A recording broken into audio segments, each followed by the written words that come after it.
तो गुरु लोग, अभी तक अगर आप लोगों ने जवान पिक्चर को नहीं देखा है तो देख के आ जाओ, क्योंकि इस वीडियो में दोस्तों फुल स्पॉइलर वार्निंग मैं आपको दे रहा हूँ। क्योंकि इस वीडियो के अंदर दोस्तों मैं पूरी पिक्चर को एक्सप्लेन करने वाला हूँ कि कब कैसे कौन सा सीन हुआ था। जिस भाई बंधु को पिक्चर का सीन समझ में नहीं आया है वो इस वीडियो को एंजॉय कर सकता है, एक बार फिर से याद को ताजा करता है पिक्चर की। सो स्टार्ट करते हैं। पिक्चर की शुरुआत होते ही दोस्तों आपको जापान के कुछ पहाड़ियों, झरनों और ऐसे ग्लिम्स की पिक्चरें दिखाई जाती हैं जहां पर उन्हें देखना काफी ज्यादा आपको अच्छा लगता है। थिएटर के अंदर बड़ी स्क्रीन पे झरने, पहाड़ और झील और तालाब को ऐसे देखने में काफी ज्यादा मजा आता है। और वहीं उन्हीं के बीच एक डेड बॉडी तैरती हुई नजर आती है, जो कि ऑब्वियसली हमारे SRK भैया की है।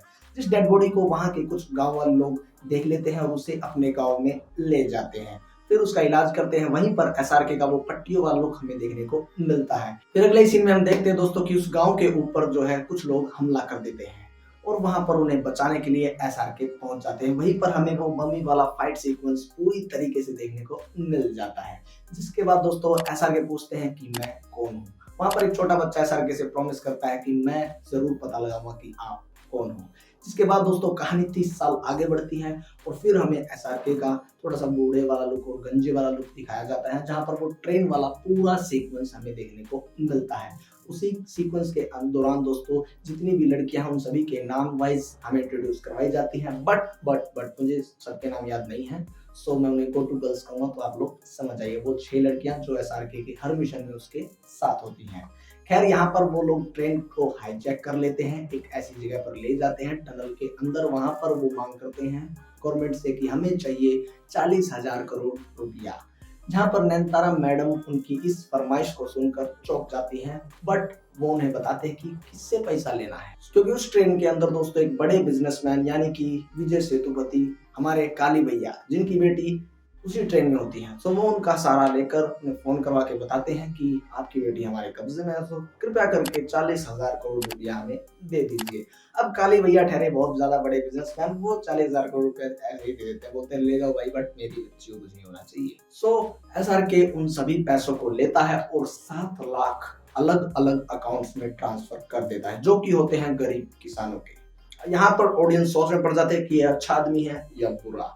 खैर उसी के बाद सीन चेंज होता है और हमें एक अगला सीन देखने को मिलता है दोस्तों, जिसमें SRK एज ए जेलर हमें दिखाए जाते हैं। एक महिला जेल होता है जहां पर अवार्ड फंक्शन चल रहा था, उस जेल को बेस्ट जेल होने का अवार्ड दिया जाता है। वहीं पर हमें बंदा जिंदा है SRK मूवी गाना भी देखने को मिल जाता है। जिसके बाद दोस्तों अगले सीन में हमें देखने को मिलता है कि एक मंत्री, स्वास्थ्य मंत्री, जो कि बहुत ही ज्यादा बड़े बड़े भाषण दे रहा है कि मैंने अस्पतालों में ये कर दिया, वो कर दिया। उसी वक्त SRK की टीम उसे मार देती है गोली, जिसके बाद उसे उसी अस्पताल में लिया जाता है जिसकी वो तारीफ कर रहा था, जहां पर कुछ भी बदलाव नहीं किया, कोई भी इक्विपमेंट ढंग से नहीं है।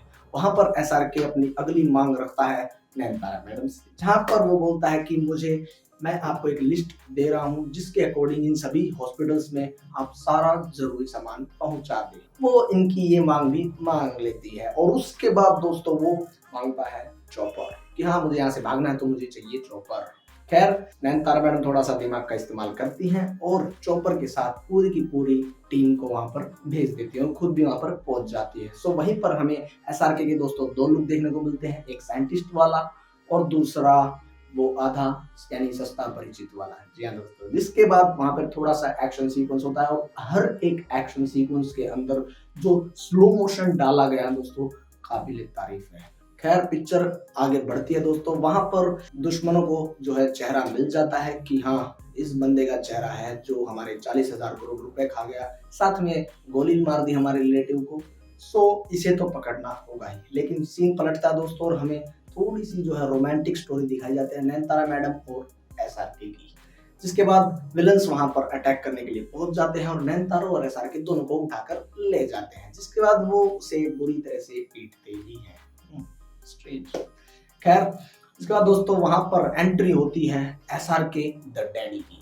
जी हाँ दोस्तों, शाहरुख खान के इस पिक्चर के अंदर 2 रोल हैं।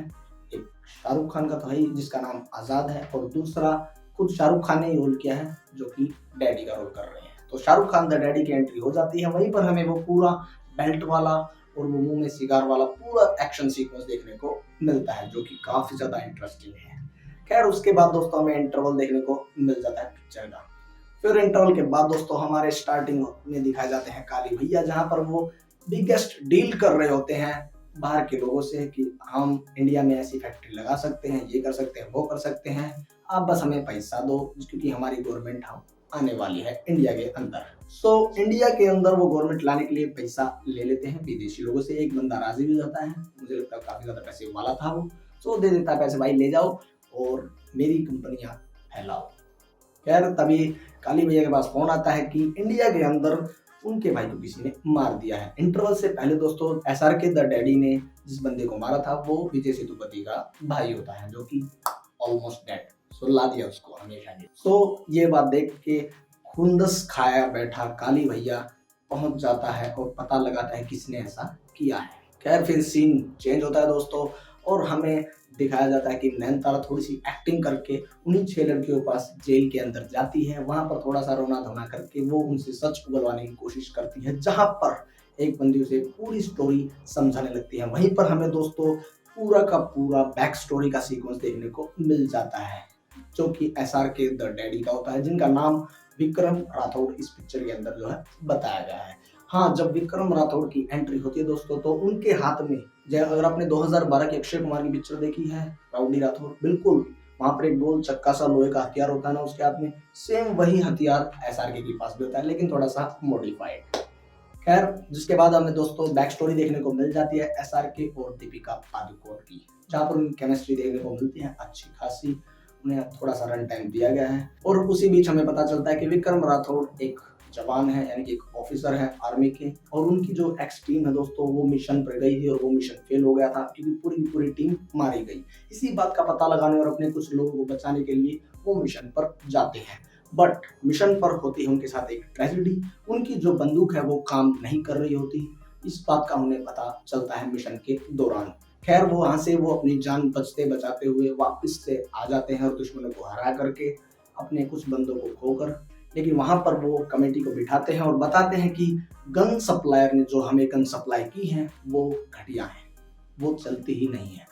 और गन सप्लायर निकलते हैं हमारे काली भैया, जी हाँ, जो कि 4th बिगेस्ट आर्म्स डीलर बन चुके होते हैं तब तक। खैर उन्हें कमेटी के अंदर बुलाया जाता है और उनसे पूछताछ की जाती है कि ऐसा क्यों हुआ। वो वहां पर बोलते हैं कि सेटलमेंट कर लेते हैं, ये कर लेते हैं, वो कर लेते हैं, बट SRK बोलते हैं कि आपकी गन नहीं चलती है, जो आप इंस्ट्रक्शन दे रहे हो उनके अकॉर्डिंग भी वो नहीं चलती है।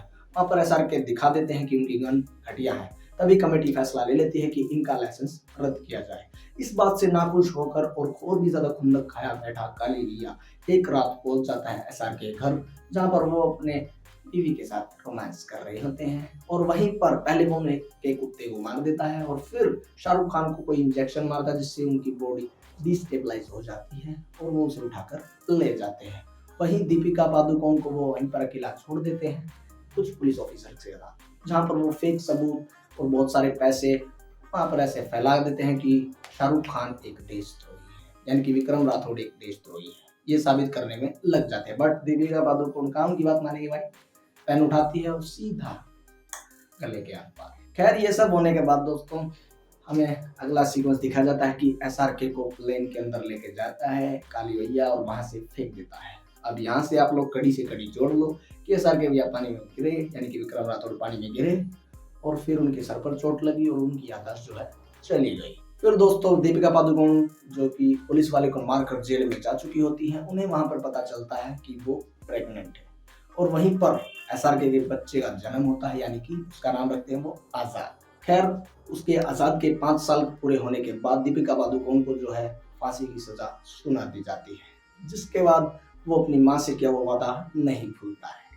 और उसके बाद वो बड़ा होकर उसी जेल का जेलर बन जाता है। ये सारी स्टोरी सुन रही नयनतारा की आंखों में आंसू आ जाते हैं और उसके बाद वो स्टोरी से बाहर आकर कहानी जो है वापिस से सेंटर में आ जाती है, जहां पर सारे पत्ते अब क्लियर हो चुके हैं। लेकिन सवाल है कि आजाद कहाँ है? आजाद होता है भैया SRK द डैडी के पास, जहां पर उनके कुछ पुराने दोस्त भी होते हैं, उनको इकट्ठा किया उस बच्चे ने। जी हाँ दोस्तों, वो बच्चा आपको पहले सीक्वेंस में ट्रेन सीक्वेंस देखने को मिल जाएगा, जो कि हीरो बनने की कोशिश कर रहा था। खैर पिक्चर का ये पत्ता पिक्चर के अंदर अगर आपने नहीं देखी है तो देख लीजिए, अगर देख ली है तो आपको पता ही होगा। उसके बाद दोस्तों कहानी और आगे बढ़ती है, जहां पर विक्रम राठौड़ की याददाश्त जा चुकी होती है। आजाद उसे याद दिलाने की कोशिश करता है बट वो नाकाम होता है। लेकिन अब वो लोग फोकस करते हैं अपने अगले प्लान पर। सो वो लोग प्लानिंग करते हैं अपने अगले मिशन की, जहां पर उन्हें कुछ ट्रकों को उठाना होता है जिनके अंदर शायद पैसा होता है, वो बाद में पता चलेगा दोस्तों। खैर वहां पर हमें कमाल का एक्शन सीक्वेंस देखने को मिलता है, एसआर के द डैडी का और एसआर के द बेटे का भी। और वहां पर एक्शन सीक्वेंस के दौरान दोस्तों एसआर के द डैडी बोलते हैं कि बेटा तुम जाओ अपना दूसरा काम पूरा करो, मैं इस विलन को संभाल लेता हूँ। खैर विलन को संभालने के एसआर के द डैडी जब जाते हैं तो वहां पर उन्हें और उनके दोस्तों को विजय सेतुपति साहब पकड़ लेते हैं।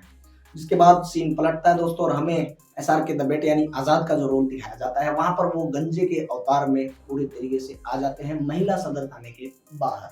और वहां पर लाइव आकर वो एक पेज जिसके उसके ऊपर राष्ट्रपति के साइन मांगते हैं। फिर हमें दोस्तों जेल के अंदर की जो स्टोरी थोड़ी सी दिखाई जाती है, जहां पर नैनतारा के असिस्टेंट सुनील ग्रोवर जो उन्हें धोखा दे देते हैं और वहां पर उन्हें पकड़ लेते हैं और एक बंदी को गोली भी मार देते हैं। खैर ये सब एसआरके को अभी तक पता नहीं होता है, बट जैसे ही पता चलता है वो अंदर पहुंच जाते हैं और वहां पर भी हमें एक फाइट सीक्वेंस देखने को मिल जाता है। जिसके बाद दोस्तों जिस अथॉरिटी के साइन एसआरके ने मांगे थे उस पेज पर उन्हें साइन मिल जाते हैं और उसके बाद वो बताते हैं अपनी अगली मांग। लेकिन इसी बीच दोस्तों हमें एक अलग सा कैमियो देखने को मिलता है जिसमें संजय दत्त की एंट्री होती है। खैर संजय दत्त उनकी अगली मांग को पूछते हैं और वो बताते हैं अगर आप लोग मांग पूरी नहीं करोगे तो जितने भी जिले हैं वहां पर वोट नहीं हो पाएगा, क्योंकि बहुत सारी वोटिंग मशीन उन ट्रकों के अंदर होती है दोस्तों जो अब एसआरके के पास पहुंच गए हैं। खैर सीन के सेकंड हाफ में जहां पर डैडी को पकड़ा हुआ है, डैडी से पूछ रहे हैं विजय सेतुपति की जेल के अंदर घुसने का सेकंड रास्ता कहाँ पे है वीडियो। खैर वो उन्हें अपने दोस्तों की जान बचाने के लिए बता ही देते हैं और वहीं पर सब पहुंच जाते हैं। इधर को दोस्तों गवर्नमेंट वाले एसआरके की बात मान लेते हैं, यानी कि हमारे आजाद की बात मान लेते हैं कि हाँ जो तुम कह रहे हो वो बिल्कुल सही है। वहां पर अच्छा खासा एक लंबा चौड़ा भाषण जो है आजाद भैया देते हैं, अपने गंजे वाले अवतार को भी रिवील कर देते हैं लाइव ही। खैर उसके बाद सब कुछ जब ऐसा लग रहा है कि हाँ सब सेटलमेंट हो गया है, वहीं पर बीच में पहुंच जाते हैं Vijay Sethupathi SRK the daddy को लेकर और वहां पर डैडी के सामने बेटे को मार रहे होते हैं पर डैडी को कुछ भी याद है ही नहीं। खैर वहीं पर विजय सेतुपति अपनी बंदूक मारने के लिए एसआरके द डैडी के कंधे पर रखते हैं, लेकिन वो बंदूक चलती नहीं है। उस बंदूक की ट्रिगर से एसआरके द डैडी का दिमाग जो है खुल जाता है और उन्हें सब कुछ याद आ जाता है, जहां पर एसआरके द डैडी डायलॉग भी मारते हैं कि बेटे को हाथ लगाने से पहले बाप से भिड़ना पड़ेगा। और फिर वहां पर हमें एक और कमाल का एक्शन देखने को मिल जाता है और बाप बेटे की केमिस्ट्री भी, कैसे वो दुश्मन को मारते हैं। इसके बाद दोस्तों पिक्चर ऑब्वियसली खत्म, लेकिन खत्म होते होते दोस्तों सेकंड पार्ट का जो है रेफरेंस हमें दिया गया है, जहां पर एसआरके चिल मार रहे हैं डैडी के साथ, लेकिन वहीं पर पहुंच जाते हैं संजय दत्त। जी हाँ, और वो वहां बताते हैं कि कैसे कैसे हम तुम्हारे साथ ही थे वगैरह वगैरह, सारे कट टू कट सीन हमें दिखा दिए जाते हैं। नए मिशन का रेफरेंस बोलकर अगले पार्ट का हिंट दिया जाता है। खैर इसी के साथ पिक्चर खत्म और रमैया वस्तवैया गाना भी आ ही जाता है। खैर दोस्तों ये थी जवान मूवी की एक्सप्लेनेशन। अगर आप लोगों को पसंद आई तो वीडियो को लाइक करें, चैनल को सब्सक्राइब करें। जिन बंदों ने अभी तक फिल्म को नहीं देखा है वो भी देखकर स्टोरी का अंदाजा लगा सकते हैं। वैसे तो मैंने सारे स्पॉइलर्स दे ही दिए हैं, लेकिन पिक्चर देखोगे तो और भी ज्यादा मजा आने वाला है। खैर अभी तक दोस्तों जवान की जो है फर्स्ट ओपनिंग सामने आ गई है, जो कि वर्ल्ड वाइड 150 करोड़ की है। इसके बारे में आराम से बात करेंगे। हाँ अगर चैनल को सब्सक्राइब नहीं किया है तो जल्दी से कर लो, वीडियो जल्दी आ रही है।